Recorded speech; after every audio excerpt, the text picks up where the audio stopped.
in life, part 4. But God in life, part 4. I want to start with this statement that I wrote. God is the sole owner of the DNA of your destiny. The title to the deeds of your life is in his custody. That deeds was signed by God, sealed, and properly and authoritatively delivered for execution. It is too late for Satan to change or make any change in the DNA of your destiny. It is too late. So now, as we have but God, look at this, but Satan. Look at this. But Satan is working every day to interrupt or distort the operations of that deed or deeds. This is the battle we are fighting every day. You get it now? It's not that devil want to change the DNA of your destiny. It's been written, it's been sealed, signed, and properly delivered by God. But Satan is working hard every day to distort, to interrupt, if possible, to stop the execution of the DNA of your destiny. Do you get it now? Yes, sir. The execution of that deeds of your destiny. Satan is working every day, but Satan is working hard to bring destruction or to stop it totally. The execution of that deeds of your destiny. It is God's response to all these challenges of Satan to interrupt the DNA or to interrupt the deeds of our destiny. That is the meaning of those two words, but God. As Satan is working hard to try to stop it, to interrupt it, or to distort the execution of that deeds, but God is also challenging the devil. God is working on your behalf to ensure that devil, your enemies, will labor in vain. Amen. That is what we mean by but God. But God is the final say. But God is the bottom line. But God is the final word. But God. When enemies shouted, yes, I got it, I stopped that deed. The deed, I stopped this deed. And God is going to rise, and but God will change the whole resolution of the enemies. The two words, but God, are so important. When enemies say it's over, God will say, I have just started. When enemies will say go, God will say stop. When enemies shut the door, God will say, I will open it. For God, that is the meaning of that word, but God. But God is standing in opposition to every decision of our enemies. But God is standing in opposition to every attack of our enemies. But God, when the enemy is saying they have defeated you, God is saying, I'm going to give you victory. Amen. But God, when the enemy is saying you have failed, God will say, I will make you to succeed. Amen. When enemies raise conclusion on any matter of your life, God will say, no, this matter is not concluded because I have the final say. That is the meaning of the word for God. For God. Isaiah 44, verse 24. Thus says the Lord your Redeemer, and he who formed you from the womb. I am the Lord, who makes all things, who stretches out the heavens all alone, who spreads abroad the earth by myself. He is the Lord. He formed you. He knit you together in your mother's womb. He got the authority over all these situations. We're going to explore today Psalm 139. And as we go into this message, but share with me, look at Job chapter 10. Job chapter 10 from verse 8. Look, let me tell you. Nothing has never, ever gone out of hand with God. God can still change any situation. In this message, this part 4, you're going to see, even what has been stolen, God will go into the territory, into the camp of the enemies, and He will restore back all that has been stolen. And God will restore everything back to you, and it will look as if you are laughing, you are just dreaming. It will look like a dream. This is what God can do. Do you understand me now? Even when enemy thinks that, when your enemies, when they think they can change the whole atmosphere of your victory, they can change your celebration and causes to weeping, God Himself can change everything and bring back all that enemy has stolen in His camp and restore all to you, and then it will mean celebration. Amen. He can do it. We'll see it in this message this morning. Job chapter 10 from verse 8. Your hands have made me and fashioned me.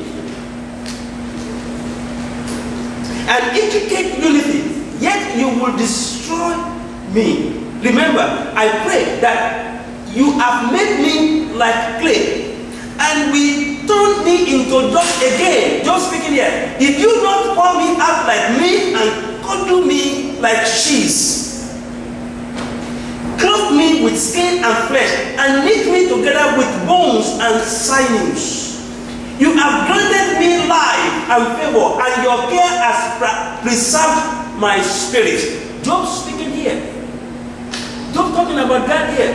That with all that is passing through, or what he has passed through, he's still recognizing God, that God is in charge.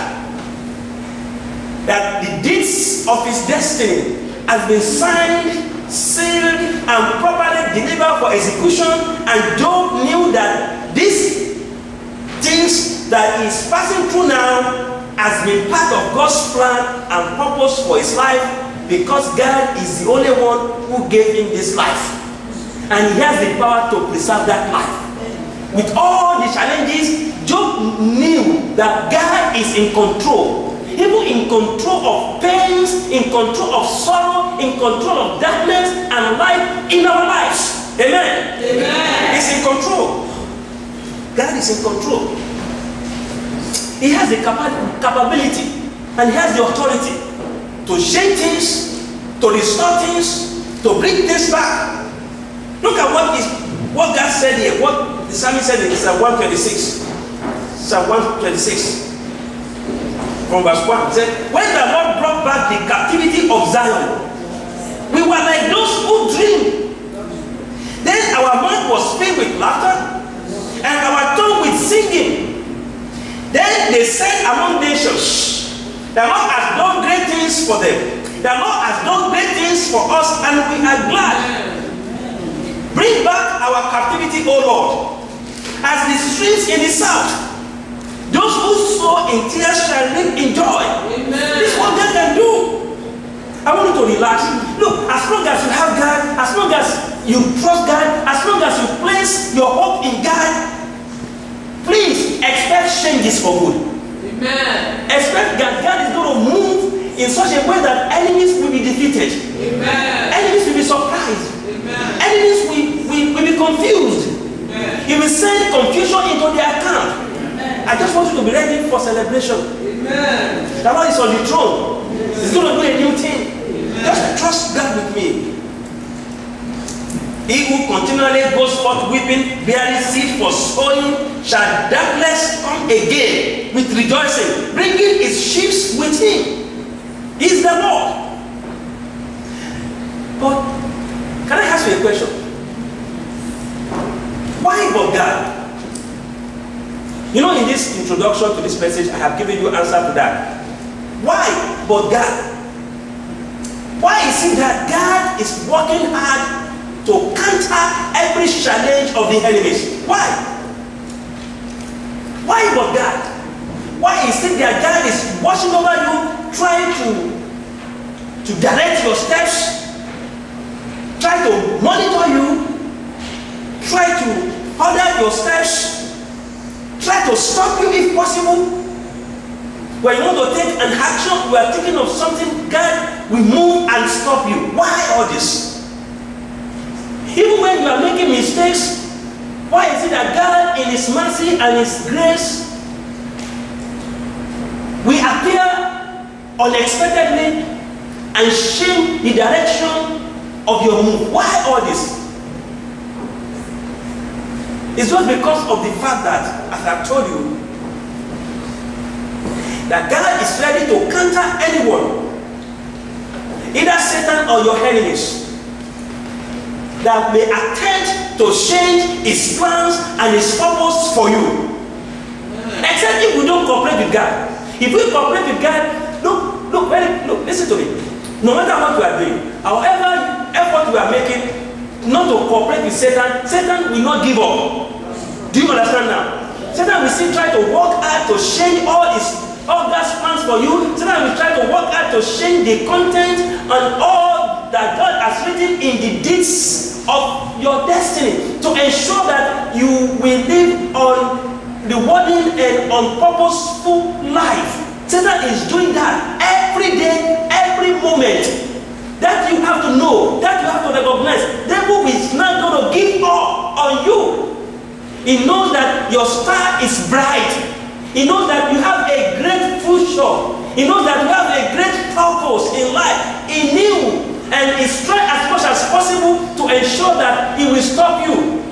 And listen, it's going to be hard for Satan if you can cooperate with God, because God sees all things. God sees far into the future. God knows you better than you know yourself. In fact, God made you, like even while you are in your mother's womb, God knows everything, and God is taking care of you to ensure that the deeds of your destiny that He had signed and delivered is properly and correctly executed. Hello? Hello? It's going to happen. You're going to get there. You're going to achieve it. We're going to see the scriptures and see good examples in the Bible. Look at Psalm 139. Look at Psalm 139. It says, "Oh Lord, you have searched me and know me." The psalmist talking here. You know my sitting down and my rising up. Do you know God knows when you are drinking water?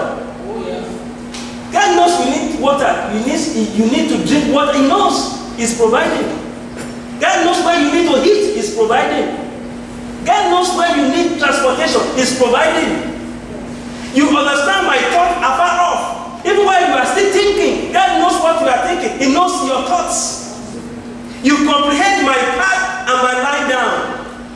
And acquainted with all my ways. God is acquainted even with your sorrows. He's acquainted. With all the challenges of your life, God is acquainted. For there is not a word on my tongue. But behold, oh Lord, you know it all together. Everything that you are speaking, God knows. All the words in your tongue, God knows. For there is not a word on my tongue, but behold, oh Lord, you know it together. You have held me behind and before, and laid your hand upon me. Such knowledge is too wonderful for me. It is I cannot attain it. I cannot understand, Lord, why are you so mindful of me? Why, Lord? Why do you love me so much? Even with all my waywardness, even with all my mistakes, even with all my sin, you love me. Why, Lord? Look at what the psalmist is saying there. Look at verse 8. If I ascend into heaven, you are there. If I make my bed in hell, behold, you are there. Even in hell. You know what I mean by hell?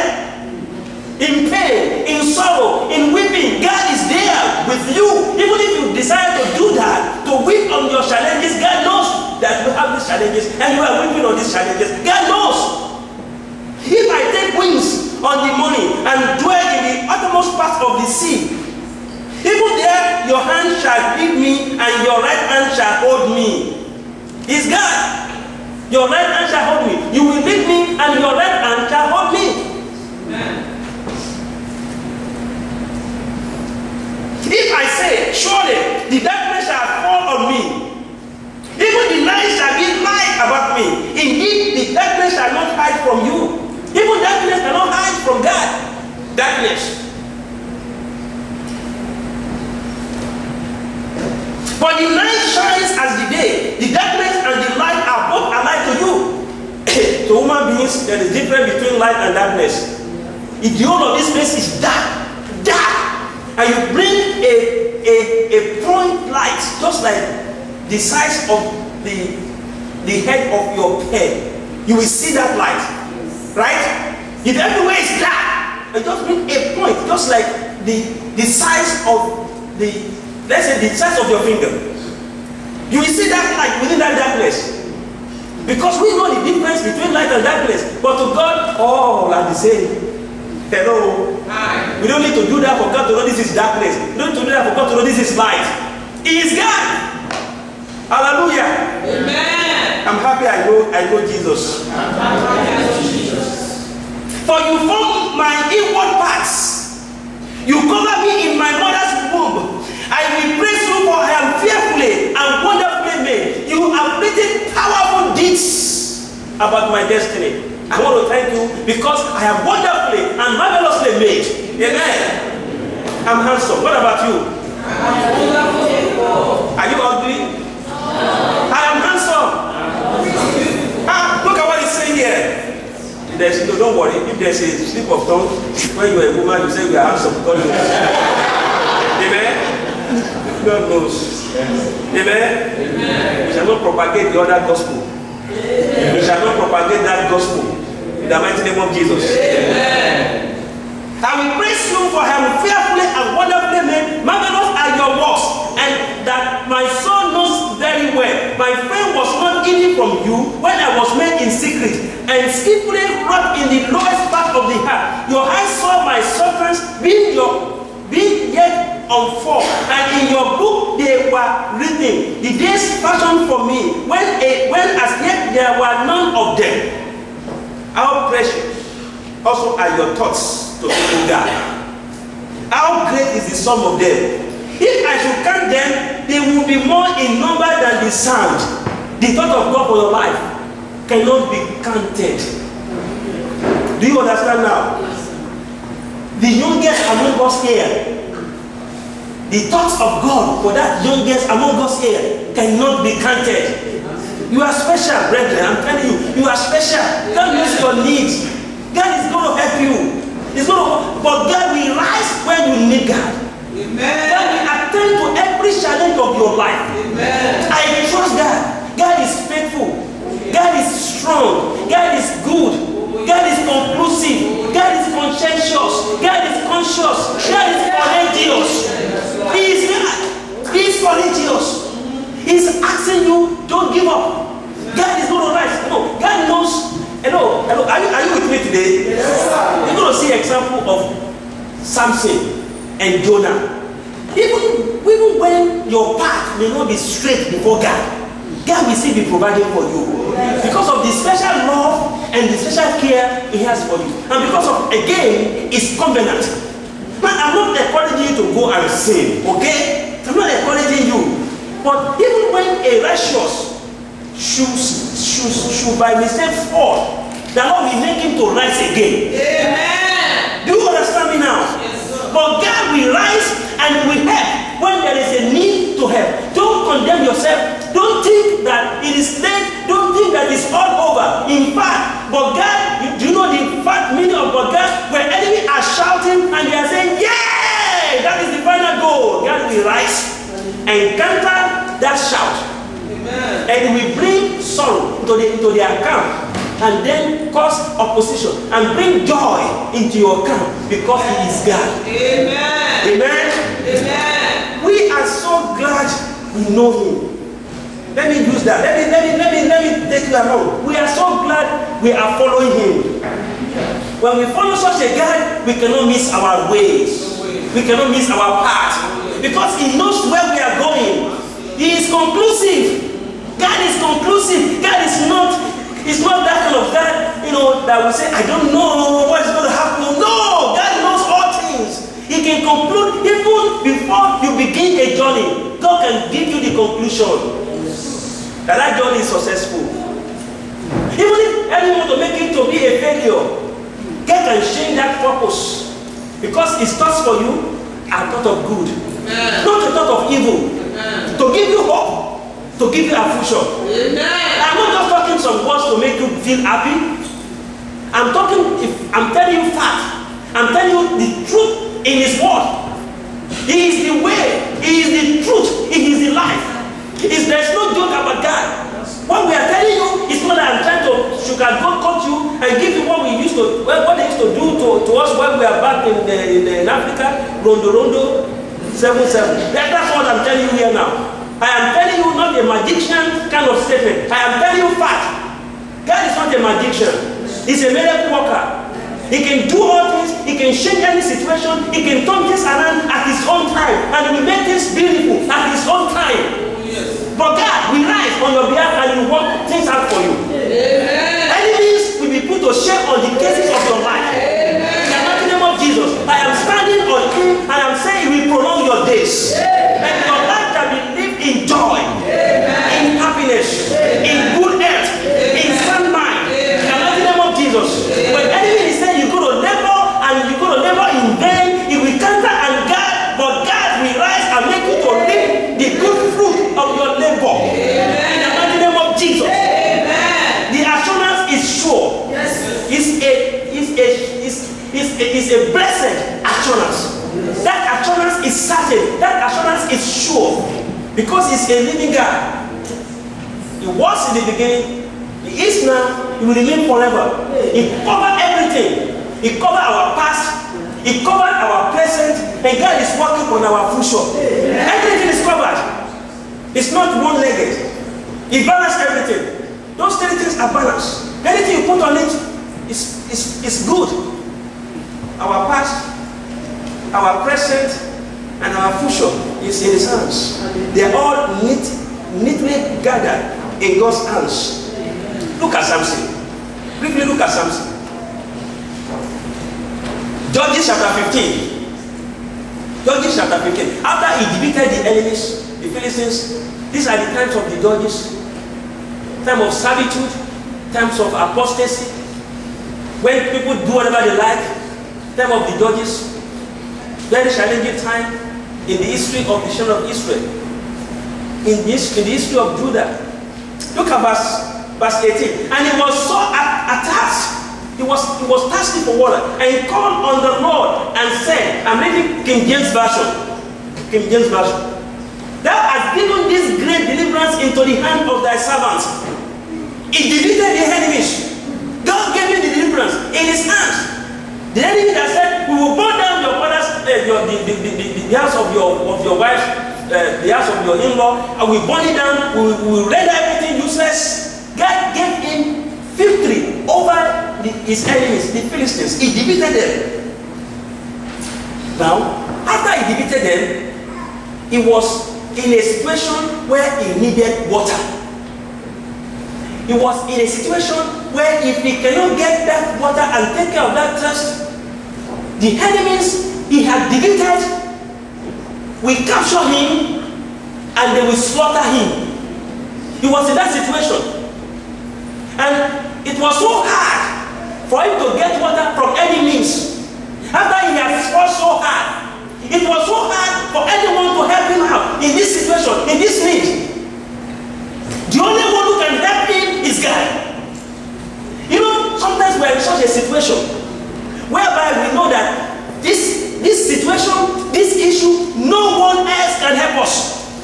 Have we been in that situation? Sometimes people will have tried, friends will have tried, family members will have tried, your partners will have tried to help you out, but all their effort and all their help cannot do it. Such a situation whereby all the means, every effort proved null. Everything became so confusing that no one else can do it. Have we been in that situation? That is the time God will rise. That is the time God will say, I am God. God will allow that to happen. That everybody will have tried and all their efforts and all their help will not resolve the situation. God will now rise so that he can take glory. So that he can take honor. Because all glory, all honor must be to the Lord. He will not share his glory with anyone. Such a situation when everybody would have helped you and no result, God will now rise up unexpectedly on your behalf and resolve the situation. The people will know that yes, if not for God, this is not possible. This case was like the case that happened to Samson here. Let me read it again for you to understand what I'm talking about. After he had defeated the enemies in the battlefront, no one can come near to help him. So he was thirsty for water. He wanted to drink water badly. Like if he cannot drink water after he had fought and had victory, the enemies will capture him and they will kill him. Because if there is no water in you, you have no strength. Listen, you can survive with no food for a longer period of time. But hardly can you survive without water for such a short time. Do you understand me now? Yes, sir. Water. Even if there is no food, if you can still be drinking water, you can still survive. I had a situation where somebody was in a place where no water, no food. No water, no food. He would have died. You know what he was doing? He was saving his urine. He was saving it and he was drinking it. That was what made him to survive. Do you get me now? He needed liquid. Greater percentage of our body is liquid. If a man is dead and you place the man out, the man will be squeezing water out. Squeezing water out. Becoming dry and dry and dry and dry. Have you seen dead body on the streets? Okay, you can say I've not seen one. Well, you have to travel out of America. There are places people will die days, they will be on the street, days. You see in America, as soon as people are dying, they will bring white clothes. They cover the person with white clothes, they will carry the person away. If you have not seen dead body, you have to travel out one day. Go to some places where dead body will litter the street. Nobody cares. Cars will run on them, things will run on them, they scatter the whole body, smell it. The Lord will help us in Jesus' name. Amen. It's only the breath of God in us that is us. This container, this container. Well, look at verse 19. Let's stop there. That's another message, right? Verse 19. But God cleft an hollow place that was in the jaw, and there came water throughout. And when he had drunk, his spirit came again and revived. Wherefore he called the name of the name thereof Enakaro, which is in Lehi unto this day. And he judged Israel in the days of the Philistines 20 years. Talking about Samson here. It was God that supplied water. He would have been dead. And it would have been a shameful death because the enemy would have captured him and they would have made him a disgrace. But God will not allow that to happen. When enemy plan to disgrace you, the Lord will rise. Amen. The Lord will rise and fight on your behalf. Amen. Shame will not be your portion in the mighty name of Jesus. Amen. On every situation of your life, shame will not be your portion in the mighty name of Jesus. Amen. But God will rise and revive the situation and give you victory and give you success and give you the desire of your heart in the mighty name of Jesus. Let's see the case of another very good case, Jonah. Look at this case, we're going home right now. Jonah. You know the case of Jonah very well. God told him to go to Nineveh to go preach to these people. Jonah won't go. There are people like Jonah here. Many Jonah in this church today. Hello? Hi. You can say I'm not a Jonah. How many times God told you to do something, you will not do it? It's by the grace of God that we say we are not going to do it today and we are still living around. Jonas, I'm not going to do it. God said, you're going to do it. I'm not going to do it. Then he wanted to run away to Tarshish. He was in a boat. And then God captured him there, threw him into the sea. When God threw him into the sea, God again took him into the belly of a fish and brought him to where he said he's not going to go. Some of us, that should be the way God should treat us. I'm not going to go, we capture you. Put you in the belly of a fish. Then you will pray, God help me. Don't let this fish eat me. God help me. Don't let this fish digest me. And in that situation, only God can help you. When you are in a place of digestion.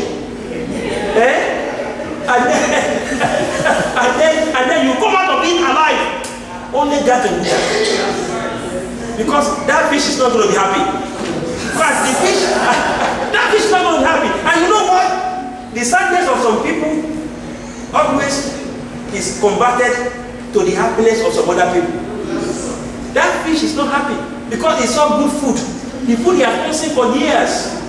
Hey, this one is different from the food I have eaten, and captured the food inside his belly, and then he traveled down. God commanded that fish to take that food and go and pour out that food alive. Only God can do that.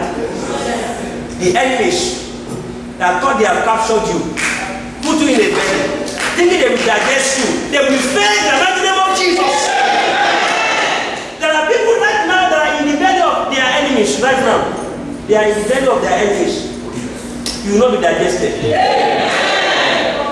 The enemies must release you. The enemy must let you go. Go and fulfill God's purpose for your life. God allowed the enemies, the fish that took Jonah, to release Jonah, so that Jonah can fulfill God's purpose for his life. After Jonah fulfilled that purpose, now Jonah wanted God to wrought judgment on the same people he preached to. Some of us, that's what we do. After we told God, Father, help me from my enemies, we cross-leg and we want God right now to kill your enemies. How are you going to be dictating to God how to deal with your enemies?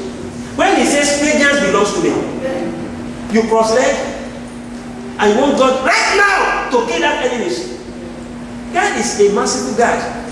God knows how to deal with your enemies. If you deal with your enemies properly, more than you can do, if we deal with your enemies correctly, give right measure of judgment to the enemies, he can do that.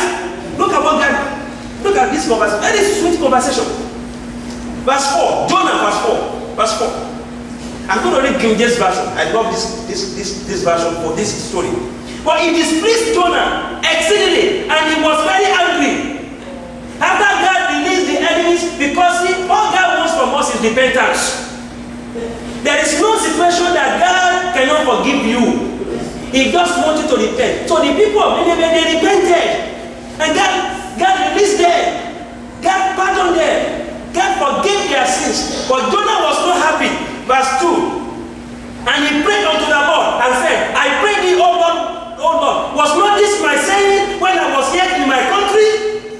Therefore fled before unto Tarshish. For I knew that thou art a gracious God, and merciful, slow to anger, and of great kindness, and repentest thee of the evil. You did not kill these people, but you told me I should tell them if they don't repent, they will die. Now you didn't kill them. I'm not happy with you, God. You did not kill them. You have brought shame unto me. They will think I'm a false prophet. Started crying.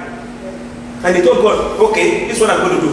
Verse 3. Therefore now, Lord, take, I beseech thee, my life from me. If you don't take my life, I will commit suicide. He told God. For it is better for me to die than to live. Enemies be looking at me. He preached to us. He said we are going to die. Now we have not died. How do you want me to walk among them? What do you want me to say again? How can I preach again? Hey, verse 5. So Jonah went out of the city and sat on the east side of the city, and there made him a boat. I mean, like a boot rather, like a shed, a boot, and sat under it in the shadow, till he might see what will become of the city. He said, thinking God is going to change his mind. So he made a boot for himself. He sat under it, watching what is going to happen. Fire is going to fall down and kill these people. They will not be right prophet. The fire is going to kill them. He was watching. Look at what happened. Verse 6. And the Lord God prepared a guard and made it to come up over Jonah, that it might be a shadow over his head. Because the sun was so serious, the boot will not help. He was working now. Look at this very carefully. He was working against the will of God, purpose of God. God was still helping him. He was not thinking as God is going to think, and God was still providing for him. He's a merciful God. God can, please, if God desires to prosper you, if God desires to bless you, no matter what, He will bless you. I'm not saying you should continue to sin, please. But what I'm saying is that the God purpose for your life, no one can change it. Only in your hands, you have the key to change it. The enemy cannot change it. Look at Jonah here. He was against God's purpose, he was against God's will, and God was still providing for him. But God was giving him a scenario here. You see now. God was giving him a what? A sample, a scenario. Look at what happened. That it might be a shadow over his head to deliver him from his grief. So Jonah was extremely glad of the God. He was happy that God was doing this for him. Like a tree that will cause a big shield for him, that will shield him from the scourging of the sun. God gave it to Jonah. Though he was not working according to God's purpose. Where he was not where he's supposed to be. He was in that place looking unto what God is going to do to the people of Nineveh, whereas God is not going to do anything, only that to forgive them because they have repented of their sins. He was looking unto God to kill them. So he was there watching for God to kill them. That was against God's purpose for him. Yet, God provided a kind of cover from sun for Jonah. Are you with me? Yes, sir. But God prepared a worm when the morning rose. But God brought a shame. But God taught him a lesson. But God prepared a worm when the morning rose the next day, and it smote God that it withered. It smote that God, that tree died before the morning. What happened to Jonah? Book now. Verse 8. And it came to pass when the sun did arise, that God prepared a vehement east wind. There was sun, not only sun eating in, there was a wind blowing at the same time. If you have been to a place where it's very hot and wind is blowing, it's terrible. If you have been to in Nigeria, places like Kano, Maiduguri, when it's very hot and wind is blowing at the same time, and if the wind is taking the sound at the same time, it's a great punishment. If you go near under the tree, it's hot. If you go inside the car where there is no air condition, you will tell the driver, wind up. Because the wind that will be blowing is so hot, you have to wind up, and it will be hitting you. There will no air condition, and you don't want the wind that is blowing that's supposed to pull you down to blow, because the wind that is blowing is what? Hot. He was in that situation. God combined heat from the sun and the wind to punish Jonah. But God was teaching me a lesson. Are you still with me? He was teaching me a lesson. That's verse 8 again. And it came to pass when the sun did arise that God prepared a vehement east wind, and the sun beat upon the head of Jonah, that he fainted and wished in himself to die, and said, "It is better for me to die than to live." And God said to Jonah, "Does thou want to be angry for the guy? Why are you hungry? I killed that tree. Why are you hungry? I killed that guy. Why?" And he said, "I do well to be angry, even unto death. Why are you hungry? I created that. I brother, why should I be if I kill it?" Then said the Lord, "Thou hast had pity on the God. You had pity on ordinary tree. For the which thou hast not labored, neither made it grow, which came up in the night and perished in the night." Ordinary God, ordinary tree. You didn't labor for it. The tree can rise this morning and it can die before the end of the day. Verse 11. "And should not I spare Nineveh, that great city, wherein are more than 600,000 persons that cannot discern between their right hand and their left hand, and also much cattle." You are not happy because I kill ordinary God, ordinary tree that is protecting you. You are not happy. But you are happy for me to go and destroy a whole city. And these people, that is one problem we have. There are people in this world today don't know what they are doing. That's why we must have compassion on some people.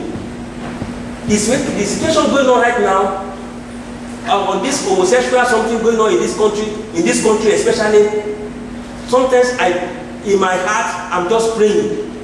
Because only prayer can do it. Hello? What can do it?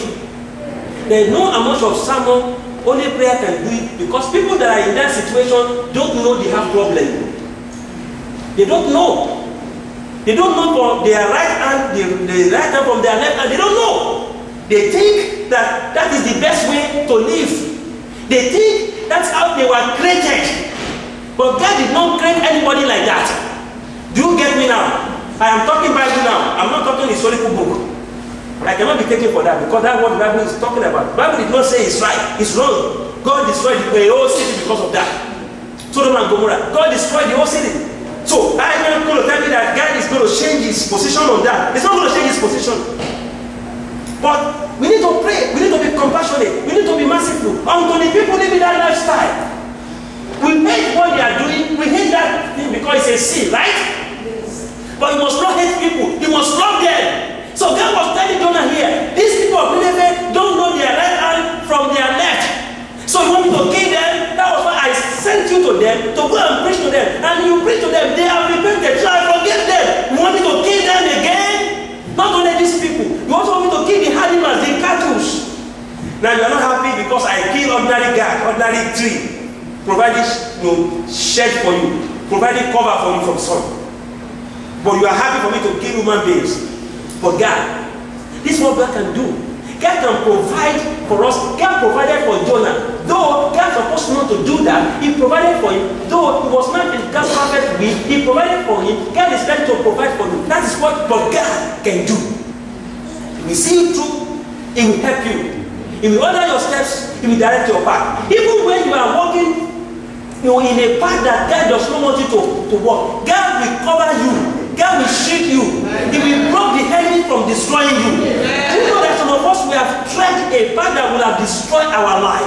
If not but God, that walk ahead of us when we don't know what we are doing. Bible recorded the fact that God died for us when we were yet sinners. God rescued us when we were yet sinners. And that's how God can do it. And he brought us back into a place to enjoy his fellowship.